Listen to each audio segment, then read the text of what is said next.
just to recap, the 10 Commandments were written 3,500 years ago. They're only 300 words long. They form the basis and the foundation for most Western legal systems in the Western world. So it's quite amazing. You look at all the different systems of the world, the 10 Commandments are the basis for a lot of them. And it was written at a time when, when the people had left and they were in the desert, and the Lord had thought, there's this huge group of people. I've no idea. I know what's going to happen to them, but they have no idea what they're going to face. I know where they've come from. I know the land that they've come from, the idols and everything that they have come up against. They don't know anything else. I know the land they're going to. It's full of idols. And so I've got them here in the desert. And how many times do you know that God often speaks in the desert places? And in this desert with Moses, and 2 million people, the Lord says, I'm going to give you these commandments. And he starts by giving the first commandment, which is, you shall have no other gods before me. He's saying to them, I love you, you're mine, I'm going to be your God, you're going to be my people. You've come from a land where there are many gods, there are many lords, there are many deities, but I am the King of Kings. I am the only Lord that you are going to follow if you want. God always gives us a choice, doesn't he? So the second commandment is this: you shall not make for yourself an image in the form of anything in heaven above or in earth below, beneath or in the waters below. You shall not bow down to them. You shall not worship them. For I, the Lord your God, am a jealous God, punishing the children for the sin of the parents to the third and fourth generations of those who hate me, but showing love and compassion to 1,000 generations of those who love me and keep my commandments. So I'm going to break this into 3 parts, because there's 3 verses, 4, 5, and 6. So I'm just going to take the 3 verses separately and go through them. Until I did this studies, I thought, okay, there's the 10 Commandments. This is one I have not broken. Whew, wonderful. I show my little badges on. I've never had an idol. I've never had a little icon or a statue in my house. I've never bowed down to anything. And I thought, that's one commandment. I haven't also murdered either, and I haven't committed adultery. So 3 out of 7, I'm doing quite good, But the more I studied this, the more I thought, oh, Lord, I've had so many idols in my life. I have not kept you in the right place. I have really substituted you many, many times in my life. And the Lord really challenged me about this whole thing. I remember many years ago being with my auntie Christian and my dad's sister, and she had come across to visit us in Northern Ireland, and she had come to visit us, and Dad said, we're going to go and look at this big Catholic cathedral. And my, of course, aunt, she was a lovely person. She would have had a few learning difficulties, I think, but I can remember we went to this place and she said, don't bow down. And I went, what? She said, if you bow down, if you look at your toes, it'll be seen as bowing down to an idol. And I thought, wow.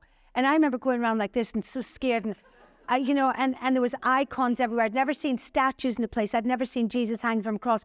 It had been a Catholic church, and she didn't want to be there, but my dad wanted to go and visit this place, and she couldn't understand why her Protestant, godly missionary brother of hers wanted to go to this place. And she was like, keep your head up. And I remember keeping my head up. And when she wasn't looking, I remember looking down, thinking, oh, I bowed down to an idol.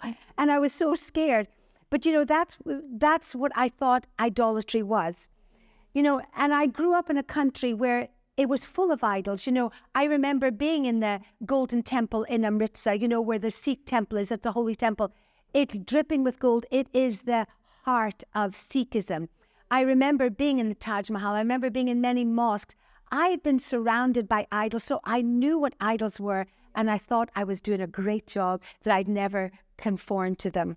But if we look now, idols are everywhere in our world. Not all idols are bad. It's how we place them in our lives. So if we look at 2023, 40 years ago, the world has changed drastically. There's 3 major changes spiritually in the world in the last 40 years that have happened that's really accelerated things. The first thing is a rise in this country I'm talking about of non-belief. It is really cool to say, I actually have no belief system. If you go back 40, 50 years ago, everybody had religion. You were Protestant, you were Catholic, you were this, you were that, you had a belief system. And nobody really knew any atheists. They certainly didn't say, hey, I'm an atheist, I have no belief system. But nowadays, it's cool to say, I believe in nothing. So that has gone through the roof. You hear of humanist weddings, humanist funerals. And the theme for this is, I believe what I want to believe, and I will make God in my own image. So there has been a rise of people making God in their own image. This is who God is, and this is how I think he is. The second thing is, in the last 40 to 50 years, there has been a rise in other faiths and other places of worship in this country. I remember coming back here in the late 70s. Nobody had heard about a mosque. I think there might have been one or two mosques down in maybe Birmingham, but nobody had seen of anything. You know, they just didn't see that. They didn't hear about it.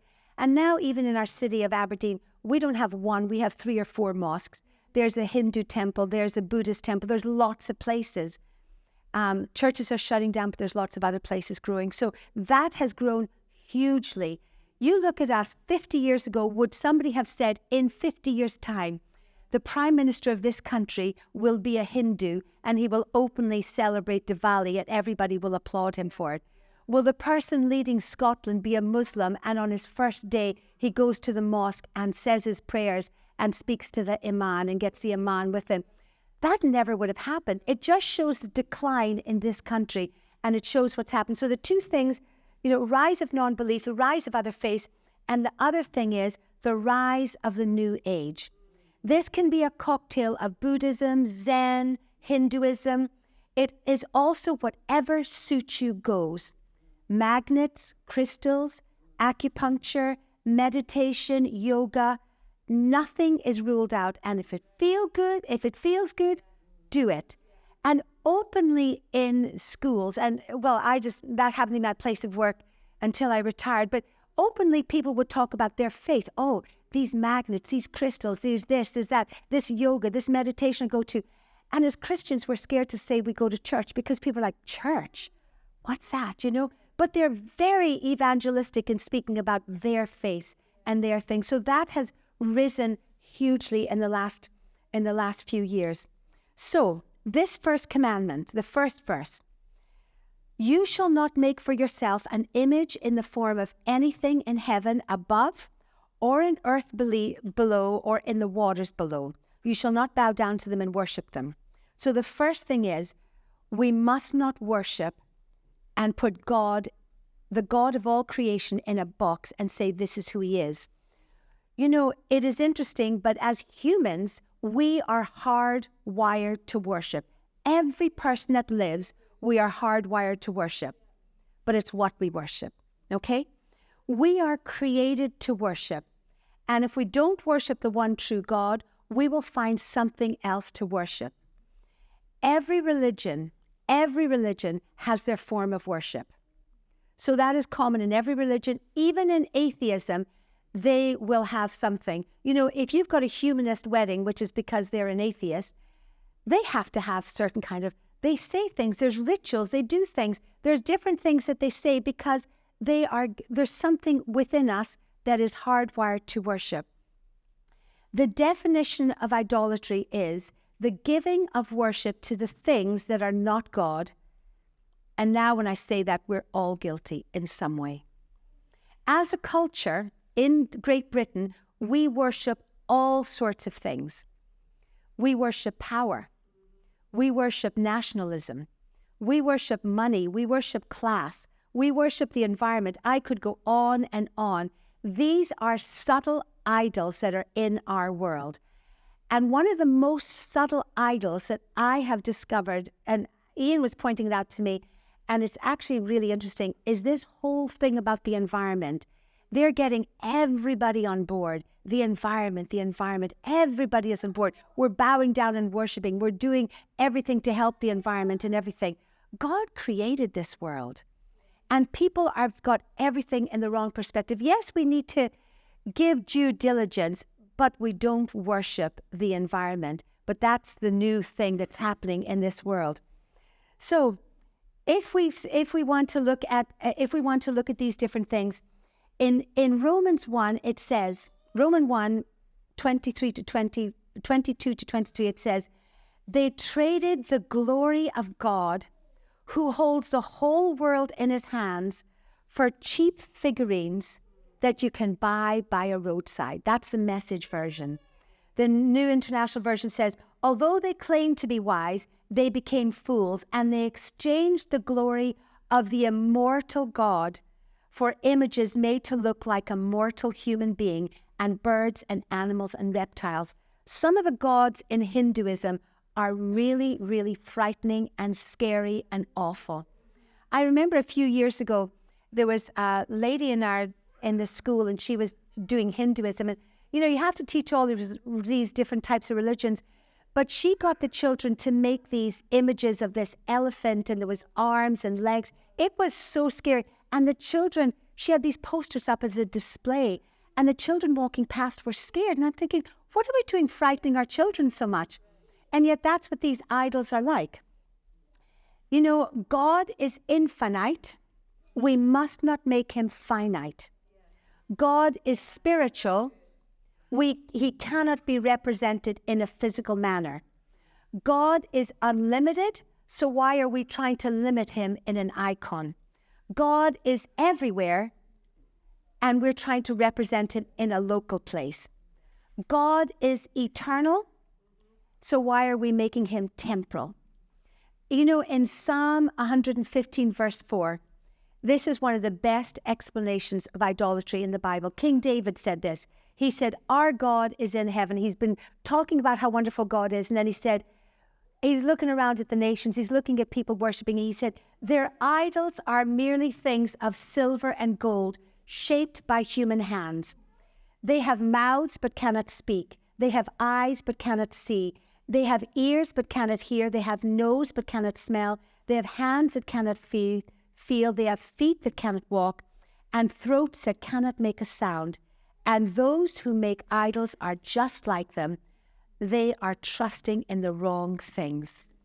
And people are making idols out of, people have made idols out of different things.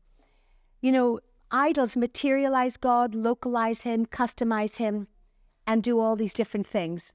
And that's what idols are. But in our society, we have made it so subtle we don't even see. I can remember going to Israel about 12 years ago. We went on a trip, and part of the trip was going to Israel for 2 days. And I was really excited, in my mind, Joseph and Mary and the little stable and everything. I kind of, when we were driving there, I thought, oh, there's sky rises. There was no sky rises in Bible times. Anyways, there was all these things. And I thought, okay, I have to imagine this is where Jesus was. But when you looked at the mountains and the Sea of Galilee, I was just drawn back right to, I could visualize the boat there on the storm. I could visualize Jesus speaking on the hills and all that, But when we got into Jerusalem, we were going around, it is filled with icons and statues and legends. And I thought, they have turned Jesus and his story into something that's totally make-believe. And it was awful. It just felt, and you felt you were in a dark place. And I remember when we finally got to go to the Garden of Gethsemane, and we sat there, not the Garden of Gethsemane, when we went to Golgotha, where the garden tomb is, we sat there, and it felt so different. It was an absolutely beautiful place to be, but there was no trinkets, there was nothing else. But there was legends and stories. Our tour guide was telling us about this Sister Veronica and this walk they did, and I thought, this is nonsense. This isn't in the Bible. This is all just made up, So all these different things happened, and that's what it is. So Exodus. So God is giving all these 10 commandments, and he's giving all these commandments to different people. So this happens in Exodus 20. Then for the next 11 chapters, Moses is up there getting all these instructions and all these different things, and the people are down there waiting, and they're waiting, and they're waiting. Remember I said last week that the people are quite vulnerable, and the Lord knew they were vulnerable. They were slaves. They couldn't make any decisions for themselves. They were people who were like, oh, I have no idea what's going on here. We'll just see what this is. And so they had no idea what was going on. And they're there Moses is our leader. He's not here. What's happening? And they're getting antsy and they're getting anxious. And they're like, oh, well, where's Moses? Where's this Moses guy gone? He's disappeared. And they say to Aaron and his brother, could you help us? Could you make a God? We need someone to direct us. We've always had someone to tell us what to do. Could you do something? And it's so interesting. In just that short time, Moses is up there for only 40 days. But I loved what it says here. When the people realized that Moses was taking forever to come down off the mountain, they rallied around Aaron and they said, do something, make gods for us that'll lead us. That Moses guy, that man who got us out of Egypt, who knows what's happened to him? That's the Message version. I quite like that one. And so that's what happens. Moses says, I'm gonna create something. So we know the story. He makes his golden calf. And it's so interesting, when trouble happens, when we face trouble, when issues come our way, our temptation sometimes isn't to just wait and think, okay, God, you can come through for me. Okay, God, I'm going to trust you. Our temptation is, the last time we had this problem, what did we do? Oh, this is how we fixed the issue. And so their temptation was, well, this is how we sorted things before. We'll just go back and we'll get it sorted this way. And that's what happened. Temptation always will take us back to our familiar ways where things are, where it's comfortable, where we think that's okay, but it's not okay. And Moses comes down and he sees what's happening and he's absolutely outraged. And, he just can't believe that these people they have seen the plagues, they've seen the miracles, they've seen everything. And it's only been 2 or 3 months and they have reverted back to where they were. And, idolatry, and I was saying, idolatry isn't just images. Idolatry is where we place the value of things, And there was a slide I was going to put up there. And I'm just going to put this slide up here. And I thought this was an interesting one because there's a whole bunch of things there. And I got this out of J. John had written this book. And J. John had put this and he said, if you are a Christ follower, if you go to church and if you love Jesus, if you're reading these things here, if you put the word God or Jesus there, you think, God gives me purpose. He gives me meaning and fulfillment in my life. God governs the way I act. God is my focal point. If you go down to the bottom, I desire more God. I read about God. I talk about God. I enjoy the company of those who are committed to God. So we think, oh, yes. So if you think, do I have idols in my life? And these are some idols that we can have in our world. Okay, so I'll just leave that there for a moment. Nationalism. I remember being in America. I have never been in a place where they worship the Star-Spangled Banner in my life. They worship the flag. The flag is in every church. They're flying out of it. They worship it. They think, I said to Tina, I says, these Americans, they're going to get so disappointed when they get to America when they don't see the flag flying in heaven because this is a man-made flag. But they worship national. They're so proud to be American. And I'm not saying there's anything wrong to be proud to be Scottish, but when that consumes you, when you think that is the most important thing in your life, then that's an idol. If you are thinking about your body, it's great to have a healthy body. We're all on a mission in the beginning of the new year. We've got our New Year's resolutions. We're all trying our best. But if that becomes your focus, if you get up in the morning and the first thing you do is standing on the scales and you're thinking about what you're going to eat and you have to be to the gym and you have to beat yourself up and you have to be at this certain weight and all this, it becomes an idol. It becomes something that becomes your most focus point. The gym gives me purpose. It gives me meaning in my life. The gym governs the way I act. The gym is often in my thoughts and I get enthusiastic about the gym. The thoughts of going to the gym comfort me when I'm down. I have a friend who loves the gym and her whole world is surrounded. She says it's her social life, everything about the gym, and she loves it. That, to me, has become an idol in her life. She was someone who used to attend church, but that is, I just want to say, I don't think the gym will ever become my idol. I don't think so. Food, yes. Food, yes. Shopping, Vinted, yep. I've had to get rid of some apps on my phone. So just getting addicted to things or just thinking, I wonder what that is. Let's check ourselves. I've had to put up a mirror and think, okay, just before we did this 21 days, I thought, right, there's a few apps I have on my iPad here. I'm going to just delete them. I don't need them for the next 21 days. They are a distraction. And there was this other little voice, oh, it's no harm. It's okay. You like to play that little game when you're watching TV. It's okay. And I thought, no, I'm going to take it away. And I've been able to live without it. It's amazing how subtle idols are and how they can creep into your world, okay? Your career trajectory. I remember speaking to someone many years ago, and they were about to embark on their second master's. And I said, why? Why? And they said, oh, we love it. It just gives us, and it's some, I said, when you get to heaven, God's not going to say, how many masters did you do? Tell me about your PhDs. He's going to say, what did you do with the God-given talent I gave you? How did you serve me? How did you love on me? How did you work with other people? He's not interested in how many degrees we have. I'm not saying there's anything wrong. So like I said at the beginning, my disclaimer, there's nothing wrong with idols. It's where we place the preference, okay? It's good to be educated. It's good to be healthy. It's good to care for the environment. But if that becomes all-consuming, and if that takes a place, and that's what we think about all the time, then it's in the wrong place, okay? Second thing is, you will end up influencing your family rightly or wrongly, okay? It says, you shall not bow down to them or worship them. I am a jealous God. Remember last week we spoke about the word jealous. It isn't like an angry jealous, a bitter jealous that you're enraged and you want to go and kill someone. God's jealousy is a passionate jealousy. He's desperate to have a relationship with us. He's desperate to talk to us. He's desperate to hear us throughout so that's when it says he's jealous for us. I'm going to tell you a little story from the Bible, okay? There was a king. His name was Amaziah, Amaziah, Amaziah, King Amaziah. He was a God-fearing king. He was a wonderful man. He did everything right. He had a son called Uzziah, and when he died, his son Uzziah became king. So King Uzziah is on the throne, and it's from 2 Chronicles 26.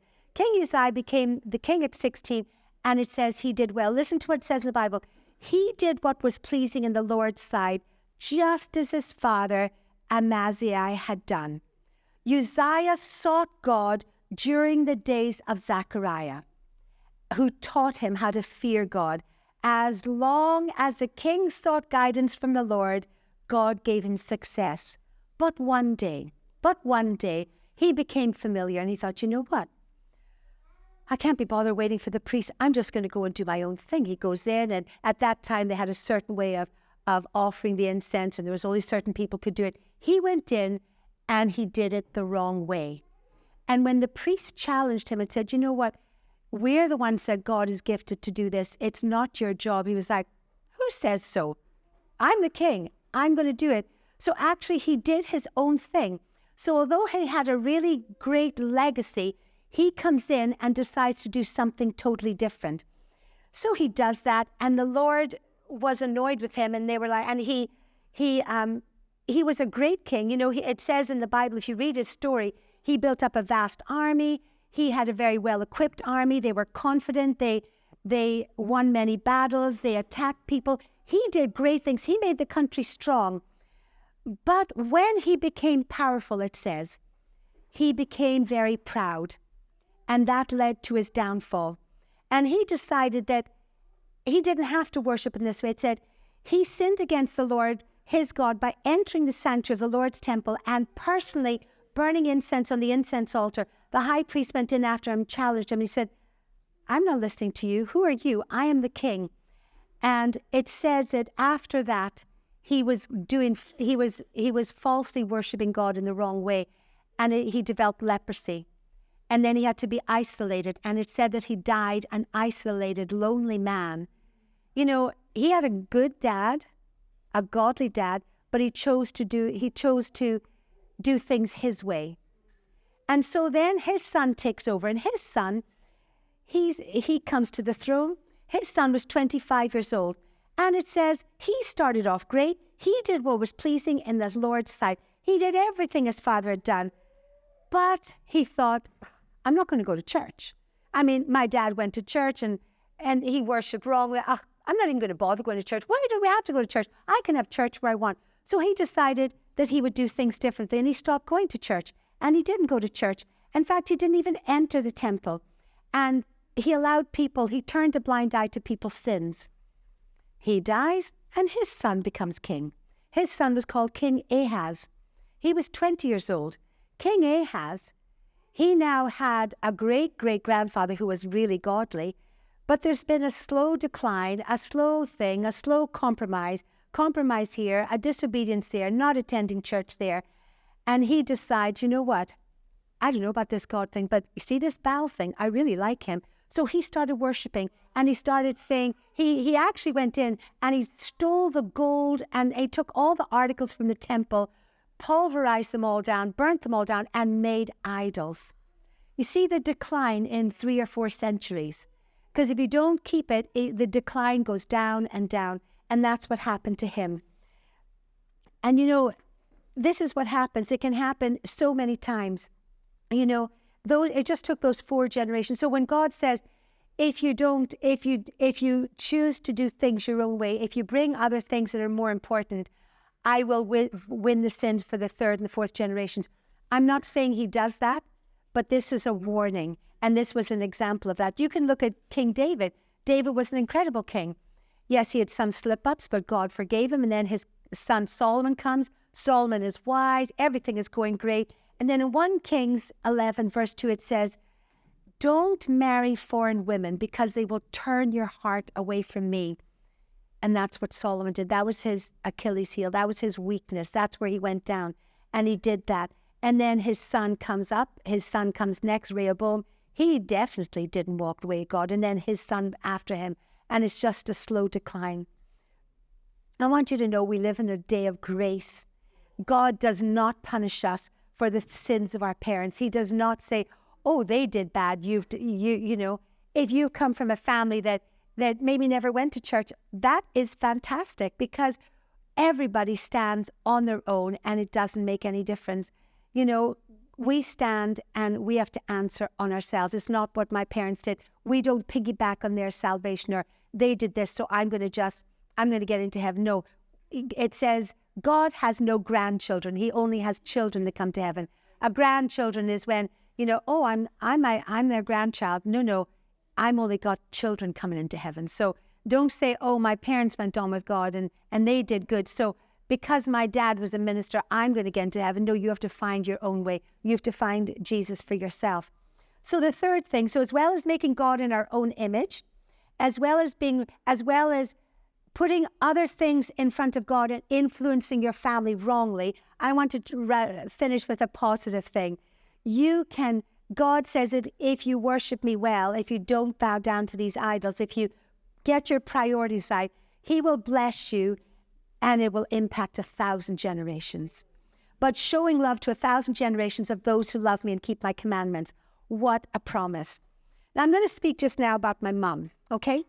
So on Sunday, you know, the church surprised us and we've been here for 20 years, so they surprised us and, you know, they honored us and gave us flowers and that. And they invited my mum to come up on the stage to pray for us. And, you know, I'll tell you a little bit about my mum. My mum did not grow up in a Christian family. She did not grow up like that. My mum was born out of wedlock. She had an older brother. She had an older brother who died. And then my mum, my granny and my granddad, they didn't get married. My mum was pregnant. And my granny was pregnant with my mum. And, you know, when my granny was 6 months pregnant with my mum, her boyfriend, my granddad, killed himself. He committed suicide. So that's my family history. And there's mental health. There's all sorts of things. And he threw himself in front of a train. His girlfriend was pregnant. They'd lost the first baby. You know, it was in the early 30s. Depression was hard. He was from a good, godly family. And he was the youngest boy. And they said he was an incredible person. But my mum never knew him. And so mum grew up with a single mum and that they lived in this little place. Her mum had to then live with her mum and dad because she had no income. She's a single mum. She then meets another guy. She marries another guy. This other guy has got alcohol problems. They have a little girl and there's all sorts of issues. And so she walks away. She gets divorced from him. So my mum is raised with a single mum and she's raised in a family where there's alcohol. There's a history of suicide. There's all these different things. And when she's 12 years old, someone in the street, a man called Sammy McNally, is going around knocking on the doors of all the houses. I'm running a little children's meeting in the street. So my mum goes along and she hears about Jesus. This Jesus who loves her. This Jesus who doesn't care about all these things. It doesn't matter you've come from that family, but because you can find him yourself. And so mum finds Jesus at 12. She never, ever looks back. She just thinks, wow, men have let me down. And her granddad, who she adored so much, and she used to tell her granddad all about Jesus. One day he was just walking down the street and he literally dropped dead. So all the men in her life had kind of disappointed her. Her dad, had committed suicide. Her stepdad had alcohol problems. Her granddad drops dead, and she's just devastated. She has all this, but she meets this Jesus who doesn't let her down. This Jesus loves her unconditionally. And so she follows him. And when I was standing on the stage, I just looked at my frail little mom, 90 years old, and I'm thinking, because you placed your faith there, you weren't judged on what went before you. You're just judged on who you are. We're all judged on how we stand. And she's standing there. She met my dad. My dad wasn't from a saved family either. He was from a religious, nominal family. They went to church. They had their seat in church, but none of them knew Jesus. They were just religious from Rosardi. And he met Jesus at 12 years old as well when there was a revival. But anyways, they meet. And, they had 4 kids. They became missionaries. They had 4 kids. All 4 of her children found Jesus and loved Jesus. 2 of them are pastors, and the other 2 of her kids are involved in the eldership in the churches that they go to. And when we were standing there, when she was praying, I thought, there's 15 grandchildren. 4 of them are still prodigals. So we pray for those 4 prodigals. But she now has 26 great-grandchildren. As she was standing praying, 90 years old, 2 of those great-grandchildren, Naomi and Jackson, were at the Young Lions leadership thing. You see, the legacy goes on. When you put your priorities right, when you get things right in the right order, God honors that, and he will bless, abundantly bless. Yes, there are prodigals in our family. Yes, we are praying for some miracles, but it doesn't mean that it's a perfect family. We're not a perfect family. There's been so many hiccups. If you knew the journey my family had personally been on this last year, it's been a horrendous journey. We have been through some real difficult times. But God has been faithful. We have thought, no, let's get our priorities right. So that's what I would say to you in the 2nd commandment. Don't bow down. We're not talking about trinkets and icons and statues. We're talking about the things in our world that everyone else has a cause and everyone else is putting down. I don't mind charities, but that is not my cause. My dad always used to say, let the world give to charities, but the Christians give to the church, because this is our charity. This is my cause. This is what I'm going to die for. I'm going to live and die and breathe the bride of Christ. I'll give a token thing to a charity out there, but let the world give to the charities. Let not that be your cause and your reason to live and what you get up for in the morning. Let it not be, the gym. Let it not be some amazing career or some power thing. Let's just get, you've got one life to live. Live it well. Live it well.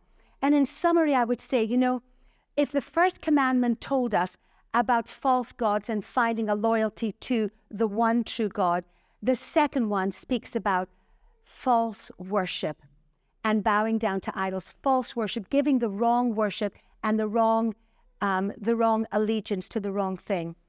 We are hardwired to worship. Proverbs 4:23. Guard your heart, for it determines the course of your life. And that's what I would say.